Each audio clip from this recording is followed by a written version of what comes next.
जय शिवराय. मी एक अशा शेतकऱ्याचीच मुलगी आहे आणि इथे झालेला कोणी आमदार असू द्या, खासदार असू द्या, पंतप्रधान असू द्या, हा शेतकऱ्याचाच मुलगा आहे. तेव्हा शेतकऱ्याच्या मुलाला हा न्याय मिळालाच पाहिजे.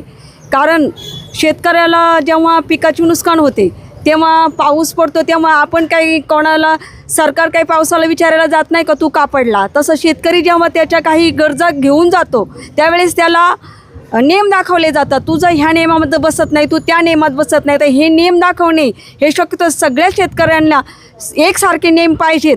आणि मी ग्राहक कल्याण फाउंडेशनच्या वतीने असू द्या किंवा स्वाभिमानी शेतकरी संघटनेच्या वतीने असू द्या, आज इथे 50 बसलेच, उद्या 100 बसतील, पण शेतकरी हटणार नाही. आणि शेतकऱ्याला शेतकरी हा सर्वांचा राजा असतो. जेव्हा शेतकरी पिकवतो तेव्हाच हा आमदार असू द्या, खासदार असू द्या, सगळे कोणी डॉक्टर असू द्या, वकील असू द्या, ते खातात. आणि जेव्हा शेतकरी कुठलाही शिक्षण न घेता जर शेती करू शकतो तर मग शेतकरी जर एका जागेवर बसला तर मग सर्वांना कळेल की अन्न आणि शेतकरी किती महत्त्वाचा असतो.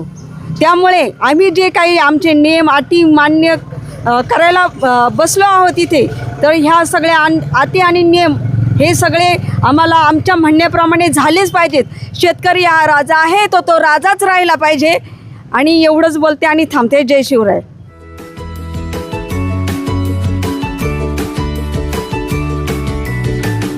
बातम्या शेतीच्या,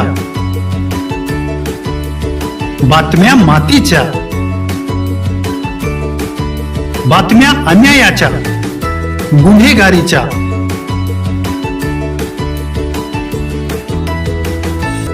राजकारणाच्या आणि समाजकारणाच्या, शोषणाविरुद्ध बुलंद आवाज, जनसामान्यांच्या हुंकाराची गाज, सत्कार्याला प्रोत्साहन, दुष्कृत्याला अनुशासन, निर्भीड, निस्पृह, सडेतोड, बेधडक आणि रोखटोक म्हणजेच विघ्नहर टाइम्स. शोध बातमीचा, ध्यास सत्याचा. आपलं चॅनल, आपली बातमी. सबस्क्राईब तर कराच, पण बेल आयकॉनवर क्लिक करायलाही विसरू नका.